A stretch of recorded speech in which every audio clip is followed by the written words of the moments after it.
Good evening दोस्तों आज हम इस आर्टिकल का संपूर्ण विश्लेषण करेंगे कि आखिर चाइनीज सोल्जर्स ने अपने गवर्नमेंट से पोर्टेबल ऑक्सीजन कंसंट्रेटर की मांग क्यों की है और उसके करने के पश्चात चाइनीज गवर्नमेंट ने उन्हें तुरंत ही प्रोवाइड कर दिया है।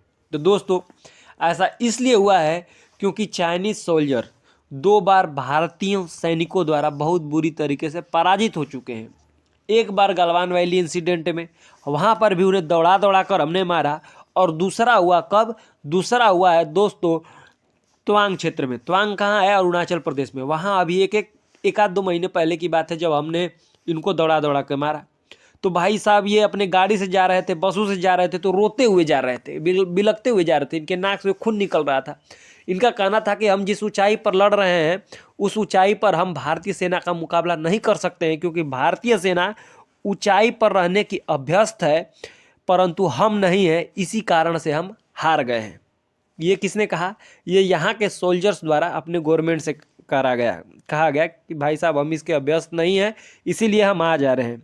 चूंकि दोस्तों आपको पता होना चाहिए जो कि एलएसी का क्षेत्र है, एलएसी मतलब लाइन ऑफ एक्चुअल कंट्रोल, जो भारत और चाइना के बीच में डिवाइडर का कार्य करती है, वहाँ पर ऑक्सीजन की कमी होती है। ऊंचाई के बढ़ने के साथ साथ हमारे सैनिक जो वहाँ रहने के लिए तैयार रहते हैं, हमेशा पहरा देने के लिए पेट्रोलिंग करते हैं, उनको रहने के लिए वहाँ पे हमें स्पेशल ट्रेनिंग दी जाती है। लगभग 1.5 से 2 महीने के आसपास की स्पेशल ट्रेनिंग दी जाती है। पर वहाँ पर जो चाइनीज आर्मी है दोस्तों, वह रुक नहीं पाती है, तो वे क्या करने लगते हैं? चिल्लाने लगते हैं, तड़पने लगते हैं और उनके नाकों से खून निकलने लगता है। चूँकि यह हमारे आर्मी के साथ भी होता है, परंतु हमारे आर्मी सोल्जर्स अभ्यस्त होते हैं और इन परिस्थितियों में अपने देश के लिए लड़ने के लिए जज्बे से पूरे तैयार रहते हैं, इसी के कारण वो झेल लेते हैं। परंतु चाइनीज़ों की बस की तो यह बात है नहीं, तो इसी के कारण वो रोने चिल्लाने लगे, और रोने चिल्लाने लगने के बाद उन्होंने पोर्टेबल ऑक्सीजन कंसंट्रेटर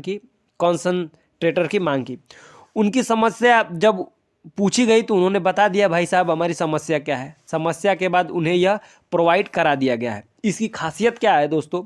तो यह कितने भी आप ऊंचाई पर चले जाइए, आपको 95% प्योर ऑक्सीजन प्रोवाइड करेगा।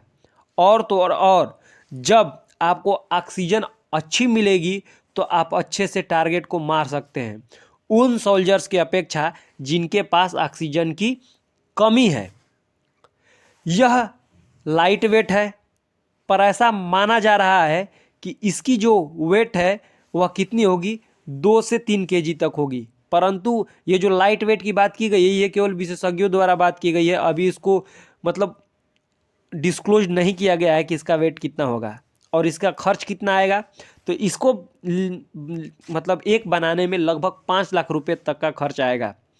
दोस्तों सबसे बड़ी बात है कि यह जो पोर्टेबल ऑक्सीजन कंसंट्रेटर है ये आप अपने झोले में भरकर कहीं पर भी ले जा सकते हैं और आसानी से आपको यह ऑक्सीजन प्रोवाइड करता रहेगा। तो दोस्तों यह कार्य कैसे करेगा? तो सबसे बड़ी बात है कि इसका जो टैंक वाला सिरा है जिसमें ऑक्सीजन भरा होगा वह बैटरी से कार्य करेगा। इसका जो दूसरा सिरा होगा वह जो सोल्जर्स होंगे उनके नथुनों में लगे होंगे, नथुने मतलब नजल्स में लगे होंगे, और उसके थ्रू क्या होगा? यह ऑक्सीजन प्रोवाइड करता रहेगा जिससे वह अच्छे महसूस कर सकेंगे ऊंचाई पर जाने के बावजूद भी। इसके पहले दोस्तों जो चाइनीज सोल्जर थे तिब्बत वाले रीजन में जो अपनी ड्यूटी नहीं करना चाहते थे, यही रीजन था, यही कारण था कि जो चाइनीज सोल्जर थे वह तिब्बत वाले रीजन में अपनी ड्यूटी नहीं देना चाहते थे, क्योंकि पहले तो वे पहाड़ी इलाकों के अभ्यस्त नहीं है और दूसरा ऑक्सीजन की कमी हो जाती है। यही कारण था कि चाइना के अधिकांश सैनिक इस इलाकों के लिए वहाँ के लोकल बोले तो तिब्बतियों को चुनते हैं, तिब्बतियों को सेना में भर्ती करते हैं। पर अब ऑक्सीजन कंसंट्रेटर के आ जाने से निश्चित तौर पर उनके सैनिकों का मनोबल बड़ा होगा। चाइना दोस्तों इस एलएसी वाले इलाके की पेट्रोलिंग के लिए चाइना डिप्लॉय किया है क्या? रोबोट सोल्जर लड़ने के लिए, क्योंकि उन्हें पता चल गया है कि अगर हम भारतीयों के साथ हैंड टू हैंड कॉम्बैट करते हैं तो वो हमें ध्वस्त कर देंगे। आपको पता होना चाहिए कि भारत और चाइना के बीच जो बॉर्डर लाइन है वहाँ पर फायरिंग मना है, क्योंकि 1996 में समझौता हुआ था कि आप क्या कर सकते हैं? फायरिंग नहीं करेंगे किसी से, वहाँ पर सीज फायरिंग है, वहाँ पे कोई भी बंदूक नहीं चलाएगा। तो ये क्या करते हैं कि हाथ से, रड से इत्यादि से मतलब मारपीट करते हैं। तो जब उन्होंने 2 बार ट्राई करा और दोनों बार उन्हें बहुत बुरी तरीके से मुंह की खानी पड़ी, तो उन्होंने तय किया है कि भाई साहब अगर इंडिया को ऊंचाई वाले इलाकों पे हराना है तो भाई साहब ऐसे नहीं होगा, रोबोट से इनको हराया जा सकता है। तो उन्होंने क्या किया है, रोबोट तक डिप्लॉय करने का प्रयास शुरू कर दिया है। किसने? चाइना द्वारा। चाइना चाहता है कि जो ये ऊंचे पहाड़ी वाले इलाके हैं वहाँ पर अधिकांश रोबोट सोल्जर हों, ताकि उसके सैनिकों को कम क्षति हो। और सबसे बड़ी बात है कि जो रोबोट सोल्जर होते हैं उनका निशाना भी दोस्तों वो सटीक होता है। अब अगर हम भारत के नज़रिए से सोचें तो यह हमारे लिए थोड़ी सी चिंता की बात तो है। तो क्या भारत अपने सोल्जर के लिए ऐसा कोई तकनीक का विकास करा है? तो हमारे DRDO, defence research development organisation दोस्तों, जिसका हेडक्वार्टर दिल्ली में है, वह भी बहुत एक्टिव है। उसने भी एक टेंट बनाया है। टेंट मतलब जहां आप किसी भी ऊंचे इलाके पर जाते हैं और टेंट लगाकर वहां पे रहने लगते हैं। तो इस टेंट की खासियत क्या है कि जब आप ऊंचाई पर जाएंगे, चाहे वहाँ बर्फबारी हो चाहे कुछ भी हो, और आप इस टेंट को लगा कर अगर आप उसमें चले जाते हैं तो ये आपके बॉडी के टेम्परेचर को मेंटेन रखेगा। मतलब अगर बाहर बर्फ भी पड़ रही है तो आपका उस टेंट के अंदर तापमान जो होता है वह समान रहेगा। तो हमारा भी DRDO एक्टिव है, परंतु हमारे DRDO ने अभी तक जो रोबोट वाली तकनीक है, रोबोट वाली सोल्जर की तकनीक है, वो अभी विकसित करने में लगा हुआ है।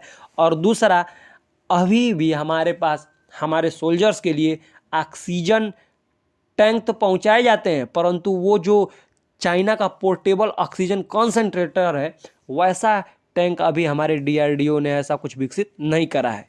होप करता हूं दोस्तों कि DRDO ऐसा कर लेगा। और दोस्तों अगर DRDO ने ऐसा करने में कामयाबी हासिल कर ली तो भाई साहब चाइना तो फिर LAC को छोड़ के जाना ही पड़ेगा। होप करता हूं दोस्तों आपको यह विश्लेषण अच्छा लगा।